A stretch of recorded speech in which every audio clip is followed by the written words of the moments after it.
Good afternoon, everyone. Thanks for being here. This is the weekly update from the city on the pandemic and how it affects our community. A couple of basic announcements. First, at some point during our COVID response, we changed the rules to downtown parking. We went from the 15-minute free parking to 30 minutes, then to 2 hours. And now some of the restaurants and businesses are reopened downtown. And all things considered, we're announcing that we're going to go back to the normal downtown parking rules June 1st. So that will be the 15-minute free button on the meters, and the timed areas will be enforced as normal. Also, the rapid transit system trolley service that we usually start up end of May, beginning of June, will be delayed, if not suspended this year, potentially for the remainder of the season.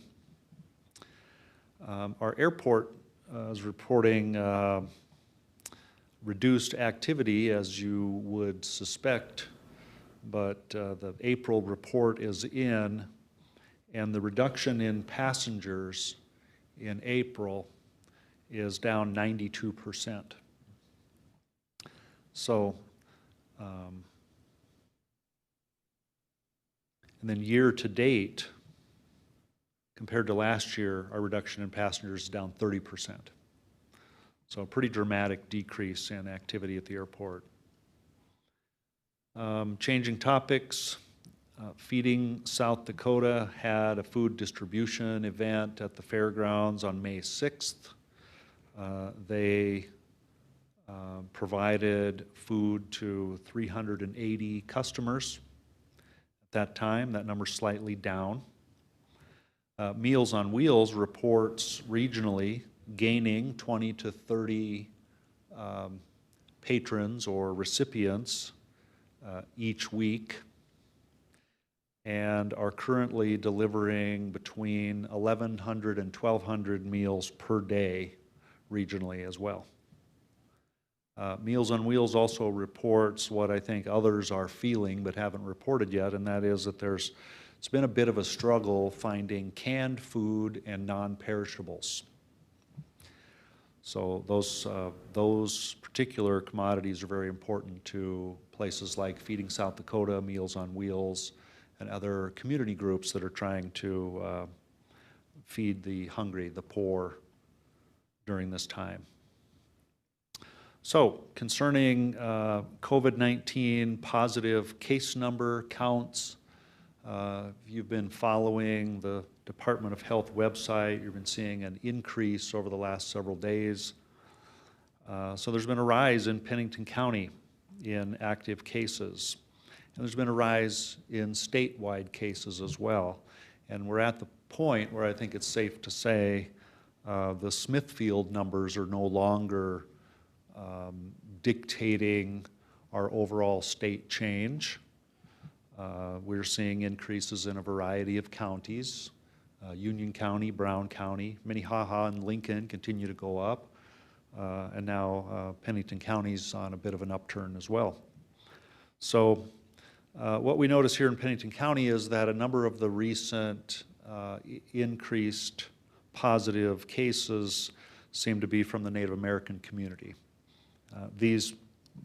Many of these positive test results have been reported from the Oyate Healthcare Center, who serves our Native community.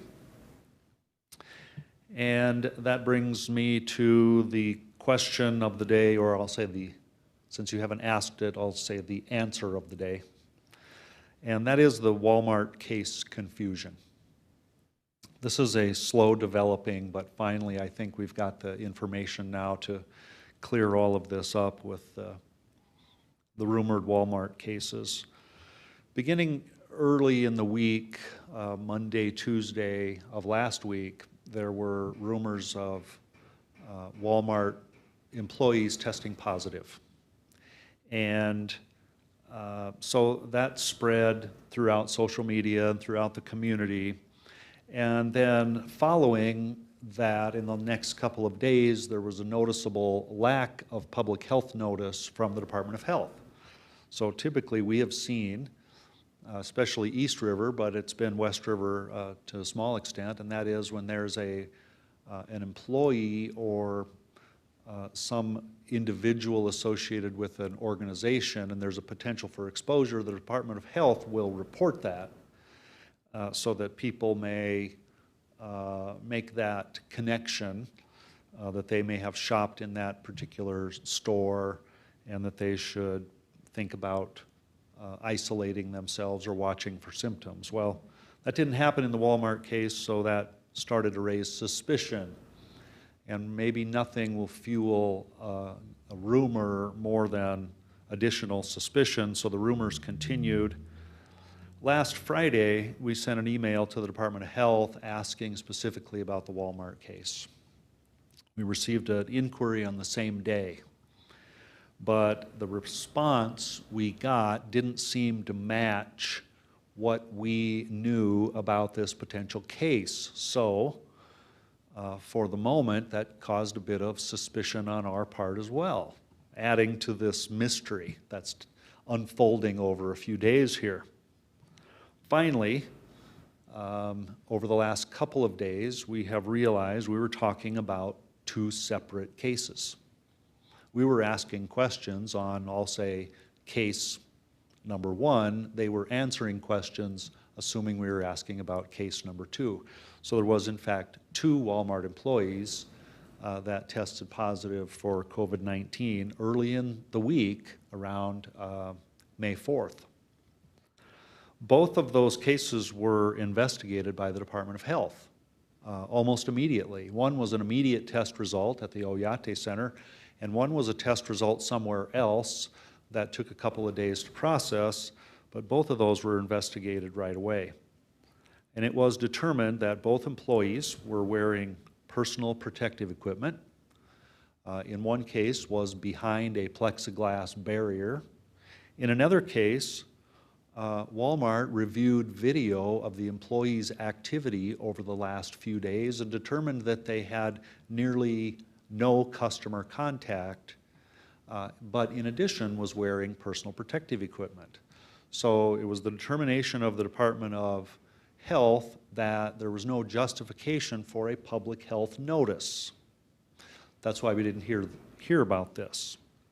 So we're continuing to communicate with the Department of Health, hoping to find a better or different channel, or at least a different way to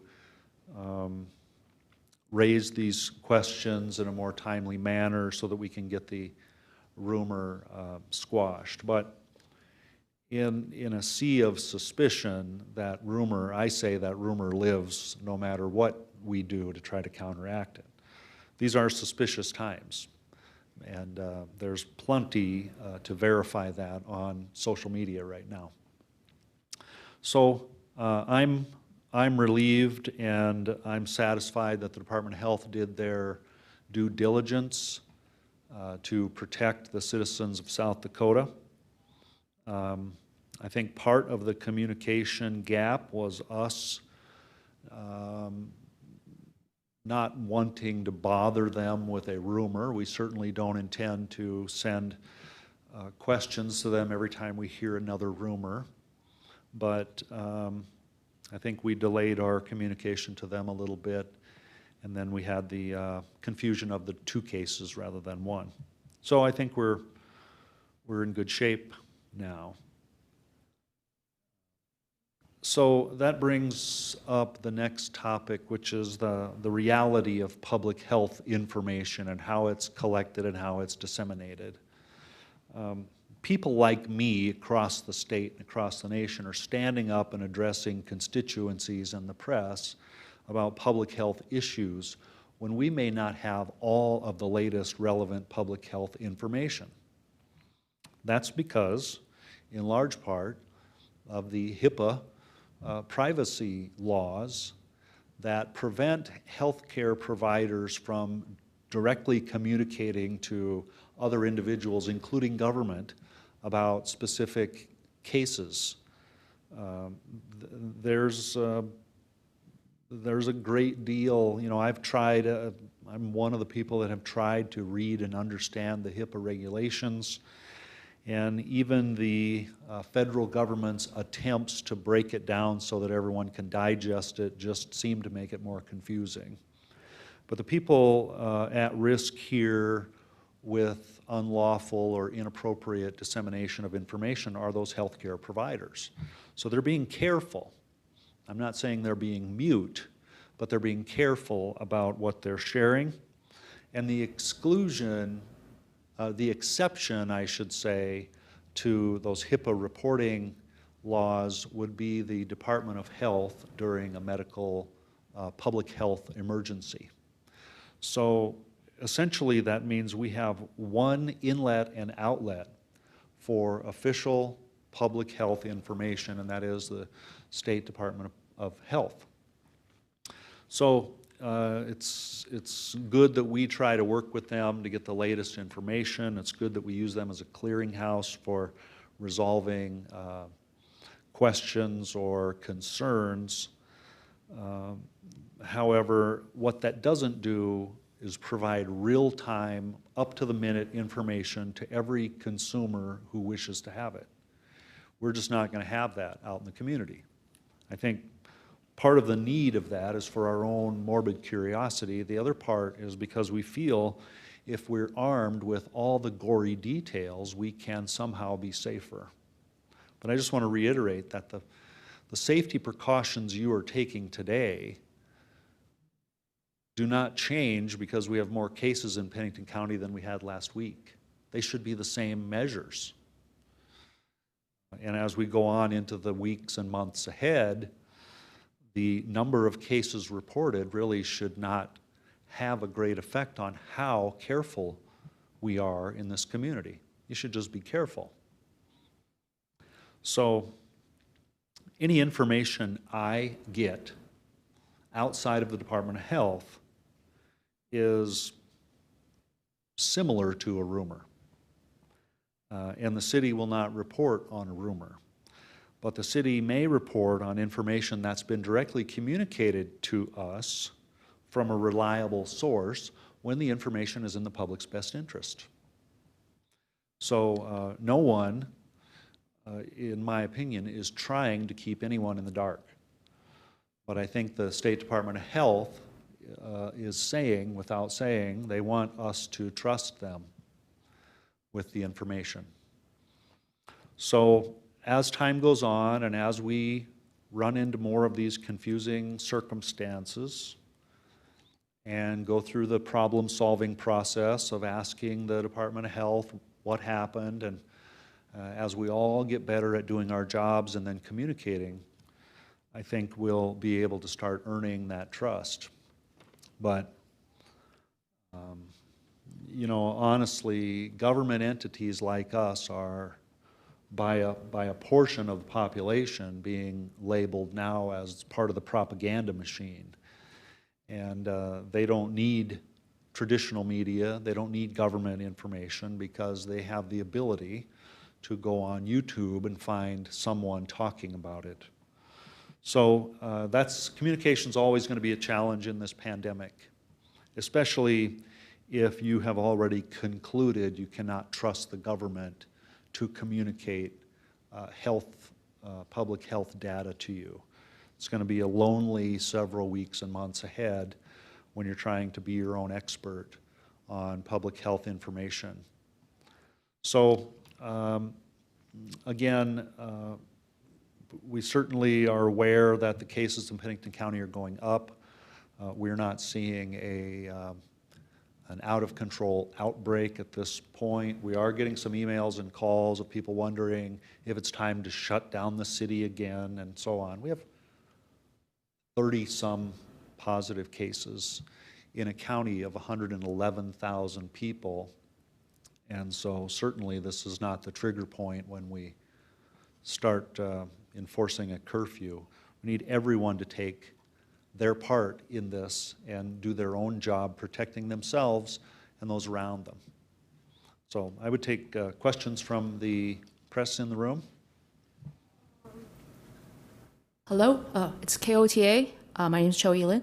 I have a question. So you were just saying that, communication would always be kind of a challenge during this, pandemic. However, when you inquire about the Walmart case, even though the Walmart case, they have done some evaluation that it turned out that this person or two individuals have no close contacts to customers. However, we didn't know that either. So whether it was safe or not safe, it was still not told to us. So would you say it could still be improved, the information such as this could be a little bit more effective, or, what's your thoughts on the communications with the health department? Oh, yeah, absolutely. We have a lot of room to improve. And I think that goes on both sides, the city and county sides as well as the state can improve on communication. And I'm pretty sure that we will improve and we'll continue improving. And by the time there's no need to communicate any further in the future, we will have figured it out. So it's our goal to make it better tomorrow than it was today. And we're going to keep making those inquiries, and we'll respond. We'll contact the Department of Health sooner next time. But there are thousands of rumors out there, and it is just not going to be a perfect communication scenario, because there won't be someone doing fact-checking for everything that we've heard on social media. But in this Walmart case, I can say if this were to repeat itself again next week, we would at least have the information to you faster than we had at this time.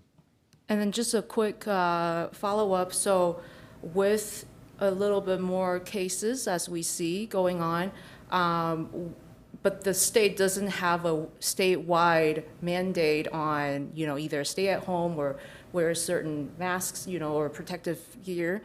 Would Rapid City, however, being one of the largest cities in Pendleton County, trying to do something on the city's own, or, to sort of hoping the customers or any patrons would wear masks kind of as an order, something like that?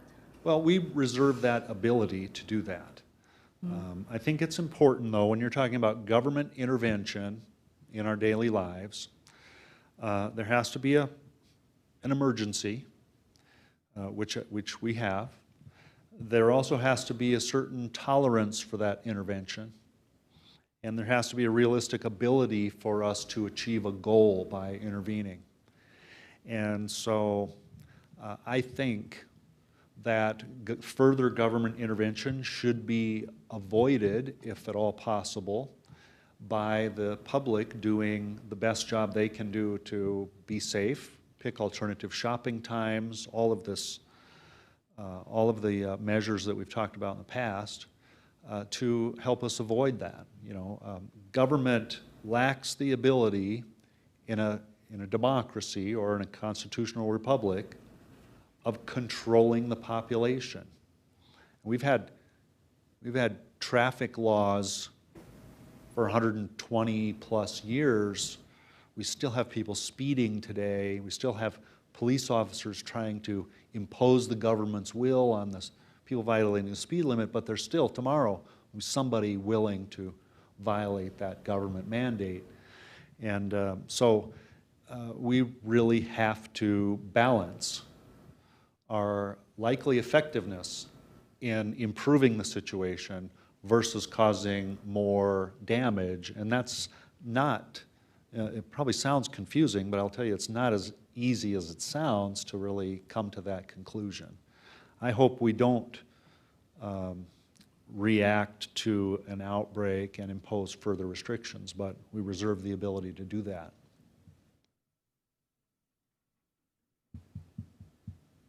Sydney Thorson, Kelloland. My question is, Mayor, have you had a good amount of compliance with the businesses and their health protocols that they've been taking since we've kind of revised the ordinance a little bit? I would say yes, we've had good compliance. I would also say it's getting better.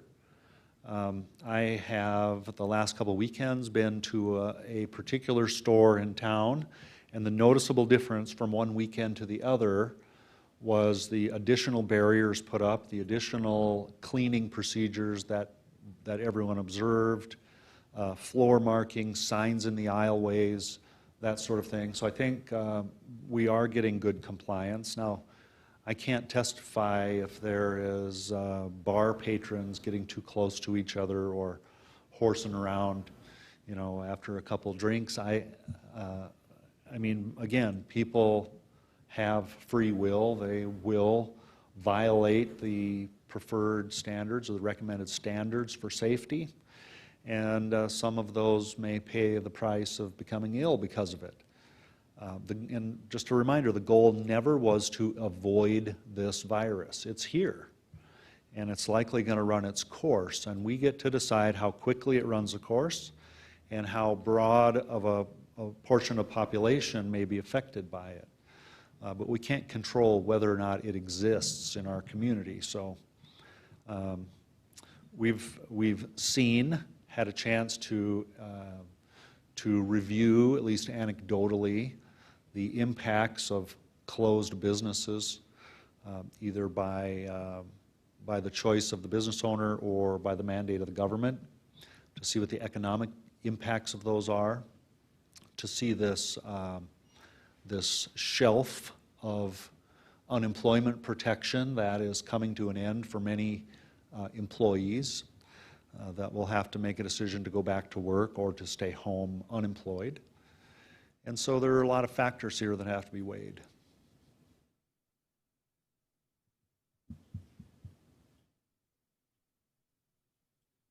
Nathan Thompson with the Rapid City Journal. Mayor, you spoke about lessons learned in your communication plan with the State Department of Health.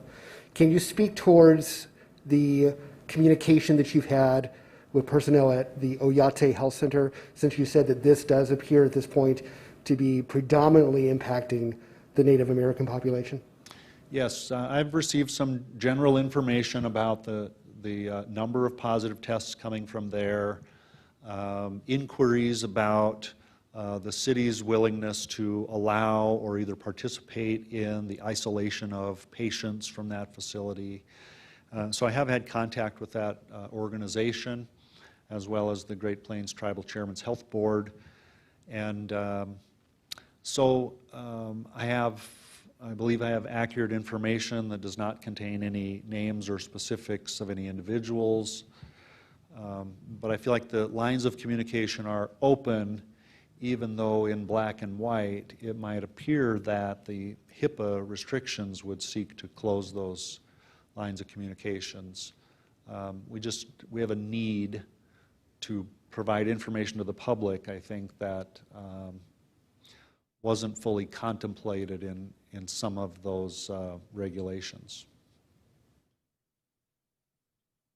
On another note, Mayor, the Legal and Finance Committee today heard the first reading of an extension of the emergency ordinance that is in effect right now, along with the resolution for the business guidelines that the city has posted. Those are set to expire June 6th, from my understanding.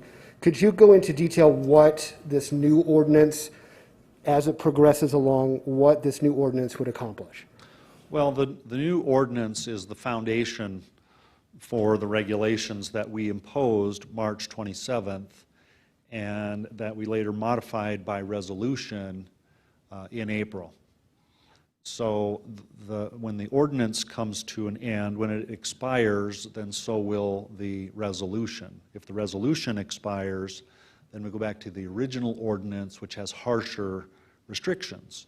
So what we're really trying to accomplish from a logistical standpoint is to get the ordinance and the resolution on the same timeline and have those expire at the same point sometime in July.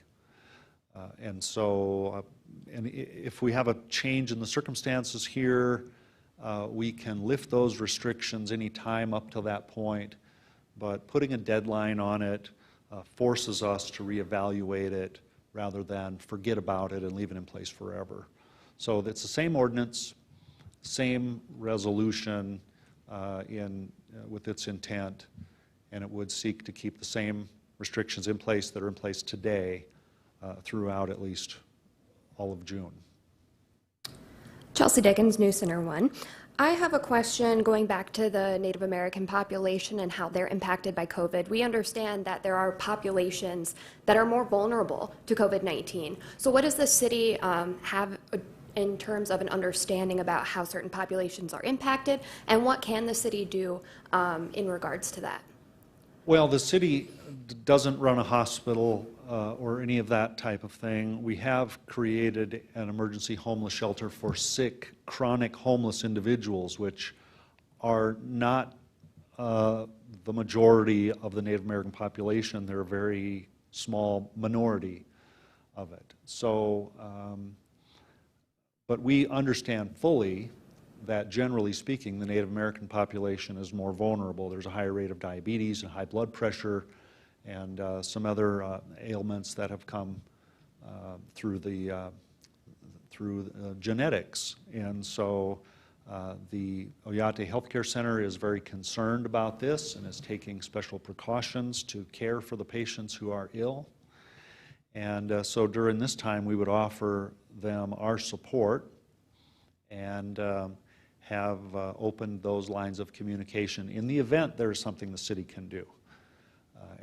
We don't know if we're there yet, but we're watching very closely, and we'll be ready to respond and join hands with Oyate Center or Monument or both to make sure that the sick are cared for. And another topic, I also had a question regarding the local economy. Not sure if it's accurate or not, but I hear that there have been talks with local economists, and just kind of want to understand more about how the economy is doing right now here in Rapid City. Is it decreasing, increasing? How's construction doing? Job creation, job losses, etc.? Yeah, the answer is yes to all of those things. It is doing poorly in comparison to other years. The poor economy, the performance of specific businesses that seek to gather crowds, restaurants, theaters, bars, the hospitality industry is really hurting because, first of all, that requires discretionary spending on the part of consumers. Secondly, because those are the things targeted first by the CDC for closure. Those are the things we closed here. And so there's low confidence, I think, generally low confidence among consumers that those are safe places to go. So, and they collect a good share of sales tax for the city of Rapid City and for the state of South Dakota. But for Rapid City, they also collect a 1% gross municipal receipts tax, or the bed, booze, and board tax. That funds our civic center and also our marketing arm, Visit Rapid City. And so we expect that to be 10+% reduced this year. And so between delayed property tax payments, we're anticipating delayed payments in 2020. Between the projected loss in sales tax and other revenue sources related to COVID, the city will remove about 11% of its general fund budget and redesignate spending authority for a lesser amount to make sure that we don't overspend this year. So that is because 44% of our general fund is funded by sales tax, that has a huge impact. That's also, our calculations are a good indicator. Now the folks over at Elevate Rapid City have more specific information about sector by sector and what they're seeing now. Unemployment numbers, of course, are still way up. So this is not getting any better at this moment. And now we're coming into tourist season, where we have an expectation year to year to make this much money from tourist season, and we're anticipating making quite a bit less from that because of the shortened season, because the reservations are slow. Senior bus tours are canceled. There's a number of things that we would tend to call our bread and butter around Rapid City that are not present this year. So it's time for innovation, time for a variation in some business plans, and but it's going to be a tight year. And just a follow-up to that question, looking long-term, of course, we might not see a spike for another couple of weeks, whether here, throughout the state, et cetera. With all of this unknown, how do you guys look to the future of the budget in the next year or so and kind of determine, okay, this needs to be cut or this needs to be added to, that kind of thing? Yeah. Well, there's a budget reduction philosophy that involves delaying one-time purchases, reduction of staff and programs, putting off projects to a later year. And so this year in 2020, that target figure that we need to cut out is about $7 million. We're projecting now, and this is an early projection, which I guarantee will change, but for 2021, we're projecting about $3 million less than anticipated. So a lot can change. And South Dakota and the Rapid City Black Hills region is known for quick comebacks, so I won't be able to make a confident projection until much later, but we see signs, we believe it'll be better in 2021, and hopefully back to normal 2022, but we're one of those organizations that can only legally spend the money that is earned. We don't borrow money, we don't have a deficit, we have to live within our means. And so what that means, unfortunately, is there's going to be some reduction in services and amenities. Monday night, this coming Monday night at the council meeting, I'll be addressing the council on the budget reduction proposal. And so there'll be some information in there that will be of interest to the people, for sure. Any other questions from the room? All right, well, thank you everyone for coming.